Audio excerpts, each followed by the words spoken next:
풍성한 가을의 축복이 우리 성도님들에게 충만하기를 기원합니다. 지금 저희는 교회와 세상 부분을 공부하고 있는 중에 오늘 과는 신자의 신앙교육에 대해서 배우려고 합니다. 우리 신자들은 이 세상에서는 낯선 땅이며 나그네로 살아가고 있습니다. 어떻게 살아가야 되는가? 그것이 신앙교육입니다. 먼저 함께 신앙 고백하겠습니다.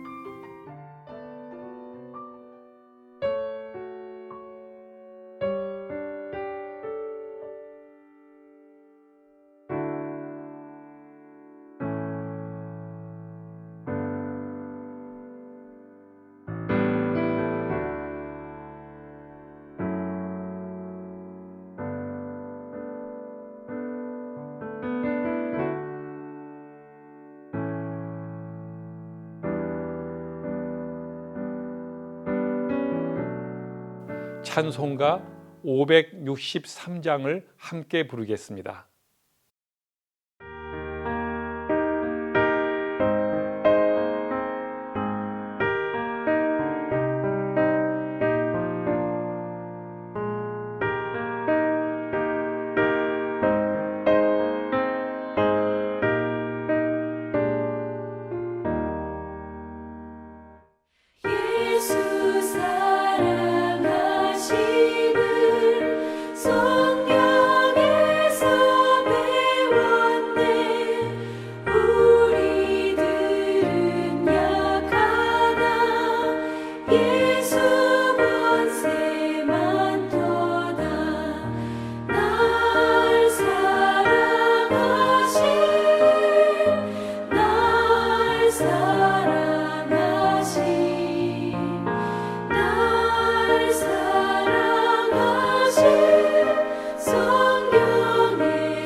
오늘 본문 말씀은 신명기 6장 4절에서 9절 말씀입니다.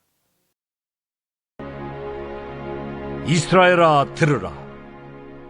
우리 하나님 여호와는 오직 유일한 여호와시니 너는 마음을 다하고 뜻을 다하고 힘을 다하여 내 하나님 여호와를 사랑하라. 오늘 내가 네게 명하는 이 말씀을 너는 마음에 새기고 내 자녀에게 부지런히 가르치며 집에 앉았을 때든지 길을 갈 때에든지 누워있을 때에든지 일어날 때에든지 이 말씀을 강론할 것이며 너는 또 그것을 내 손목에 매어 기호를 삼으며 내 미간에 붙여 표로 삼고 또 내 집 문설주와 바깥문에 기록할지니라. 제가 미국에 있을 때에 동부지역 필라델피아 고센이라고 하는 마을에 가본 적이 있었습니다.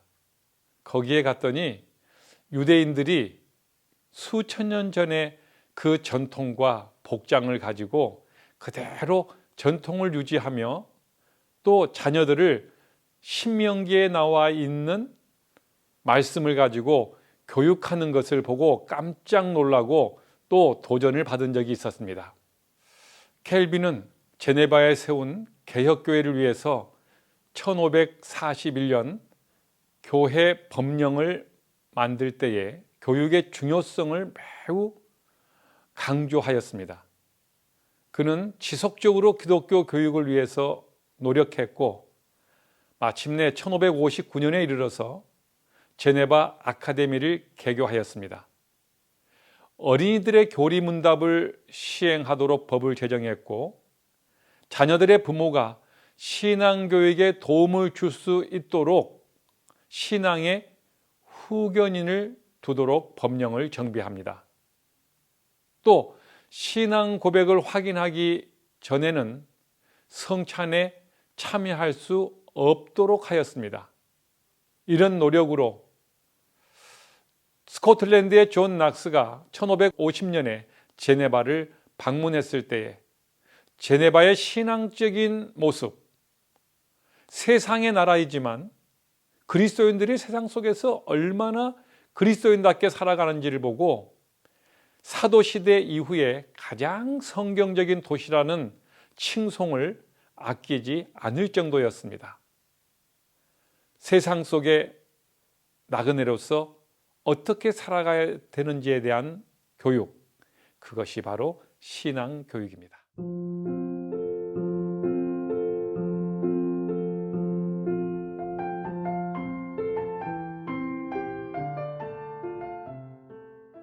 그럼 신앙교육의 출발점은 어디일까요? 신명기 6장의 말씀은 마음이라고 대답합니다. 마음은 우리 사람의 내면, 바울 사도는 속사람이라고 말하고 학문에서는 자라고 말씀을 합니다. 이 내면은 우리의 가치관과 또 삶의 행동을 결정짓는 철학을 의미합니다. 그리고 신명기에서는 그 뜻에 있다고 말합니다. 신앙교육은 뜻을 바꾸는 것입니다. 즉 우리의 의지를 바꾸는 것이라고 말하는 겁니다. 힘은 적용과 실천을 의미합니다. 그러므로 성경을 마음에 새기라는 말씀은 기독교 신앙교육의 출발점이 바로 우리의 심령, 자아, 속사람이라고 하는 것을 말씀하고 우리의 이 속사람, 내면이 바뀌어지면 우리의 생각하는 사고와 가치관과 우리의 정체성이 분명해진다는 뜻입니다.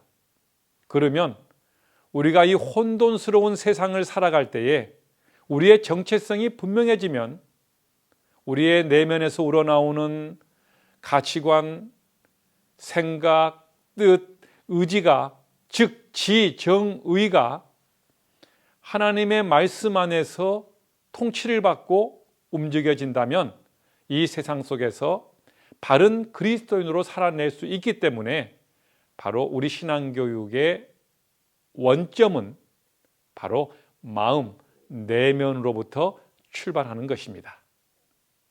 그러면 질문을 서로 나눠보도록 하겠습니다. 신명기 6장에서는 신앙교육의 출발점을 어디에 두고 있다고 말씀을 하고 있습니까?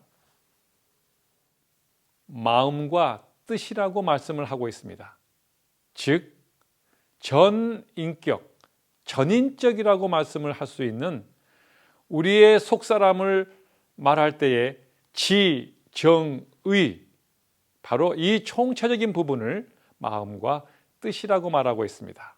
우리의 인지력, 지성, 그리고 우리의 감정, 그리고 우리의 실천적인 부분, 의지, 이 부분이 바로 교육을 통해서 하나님이 원하는 대로 바꾸어가려고 하시는 것이 기독교 신앙 교육입니다.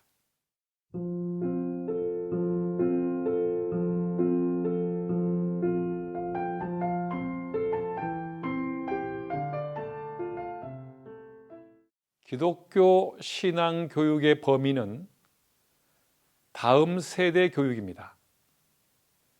신명기 6장 2절은 기독교 교육의 범위를 세대 교육이라고 정의하고 있습니다.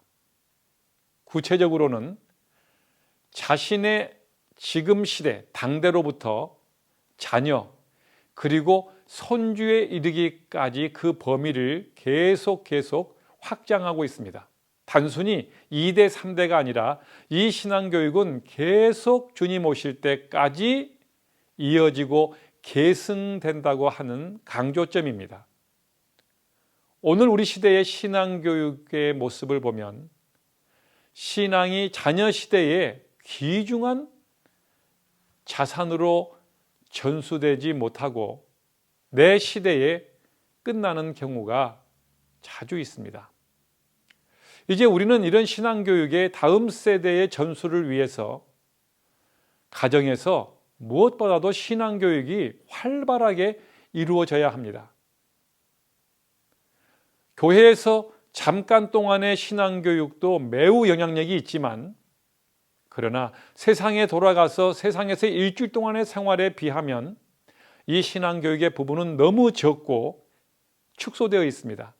그래서 가정에서 신앙교육의 분량은, 중요성은 충분히 어느 학교나 교회나 세상보다 절실하고 강한 영향력을 줄 수 있는 곳입니다. 그래서 오늘 신명기 말씀은 가정에서 신앙교육이 이루어져야 된다라고 그렇게 말씀을 하고 있는 겁니다.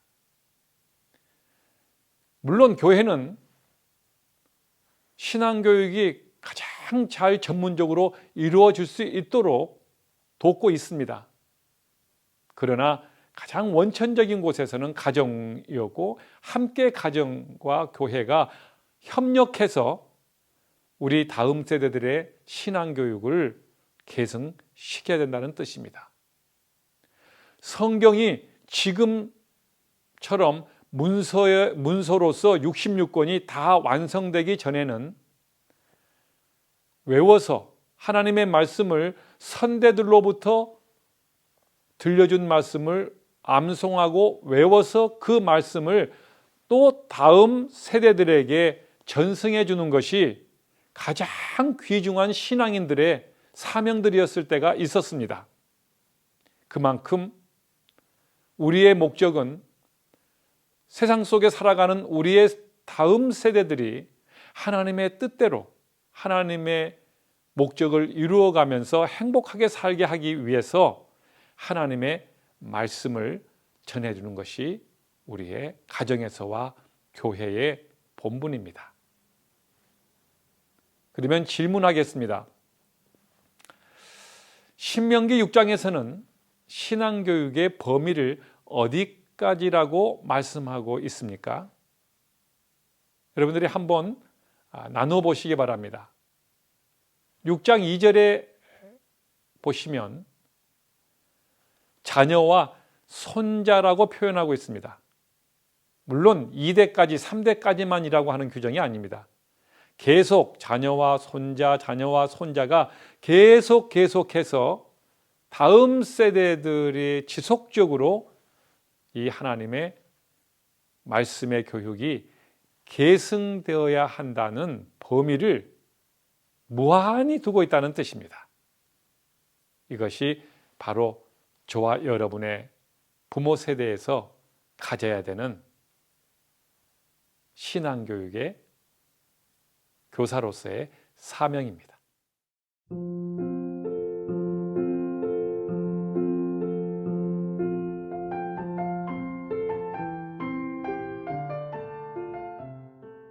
신앙교육은 우리의 속사람, 자아, 마음이 원천이지만 그리고 가정에서 활발하게 이루어지고 교회에서 또한 전문적으로 이루어져야 되지만, 그러나 신앙교육은 또 우리가 세상 속에 사는 그리스도인이기 때문에 현장성을 가져야만 진정한 교육이 됩니다. 그래서 신명기 말씀에서는 가정, 교회, 학교, 사회 전반에 걸쳐서 우리의 삶의 전 영역에 걸쳐서 그리스도인답게 세상 속에서 살아가는 법을 말씀을 가지고 가르치라고 하는 것이 명령입니다. 신명기 6장은 현장교육, 생활교육을 또한 강조하고 있습니다. 오늘날 기독교 교육은 이론적으로 학교에서나 혹은 기독교 학교에서나 또는 교회에서, 가정에서 계승되는 그런 단촐한 교육이 될 수 있는 위험이 있습니다. 매우 이 신앙교육은 삶의 현장에서 실천을 요구하는 역동성과 우리가 갖는 하나님의 말씀의 거룩한 영향력과 생명력이 약화되지 않도록 현장에서 더 활발하게 진행되어야 합니다. 그러므로 전 생활 영역에서 성경의 말씀을 가르치고 또 그 말씀을 내 삶 속에서 하나하나 순종하고 실천하는 적용이 있어야 합니다. 이를 위해서 중요한 것은 우리 부모 세대가 사명으로 먼저 하나님의 말씀을 받아서 실천하는 모습을 보여줘야 하며, 거기에서 깨달아 아는 하나님의 말씀들을 우리 다음 세대들에게 전수하고 가정의 현장에서, 학교 현장에서, 또 사회 현장에서 이 말씀들이 부모 세대들처럼 실천되어지고 적용되어지고 우리가 아는 이론이 삶에서 의지로서 나타내게 하는 전방위적인 교육이 신명기 6장이 말씀하는 신앙교육입니다. 그러면 이 말씀을 가지고 한번 질문으로 나눠보겠습니다. 신앙교육의 부모 세대의 책임, 신앙교육의 대상, 신앙교육의 방법은 지금까지 각각 무엇이라고 배우셨습니까?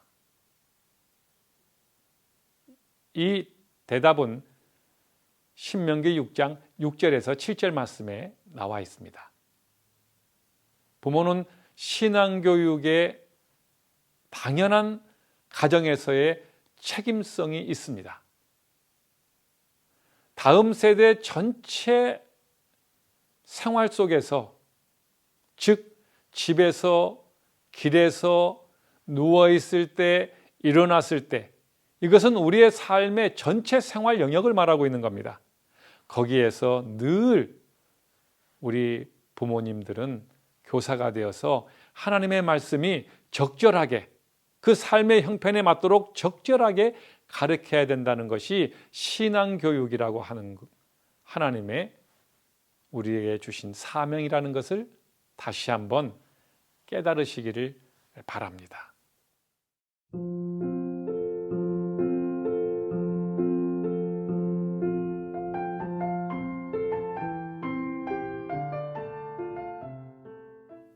신앙교육의 가장 좋은 학교는 가정입니다. 그리고 가장 훌륭한 교사는 부모님들이시며 가장 효과적인 교실은 생활 현장입니다. 이렇게 배운 신앙교육은 능력이 있으며 대를 이어서 계속 전수되어서 우리 신앙인들이, 우리 후대들이 어떠한 역경이 와도 무너지지 않는 삶의 지지대가 됩니다. 삶의 토대가 됩니다. 그리고 이 신앙교육에서 우리 한국교회와 또 우리의 가정과 대한민국의 희망이 됩니다. 부디 우리의 관심이 학교 교육과 세상 교육에 많이 있을 수밖에 없지만 우리가 소홀히 여길 수 있는 신앙교육 다시 한번 회복하시고 이 가을에 우리 자녀들이 더 많은 하나님께서 기뻐하시는 열매를 맺도록 신앙교육의 회복이 가정마다 일어나기를 간절히 축복합니다. 이제 찬송가 199장을 부르면서 함께 예물 드리겠습니다.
우리 어머니가 들려주시던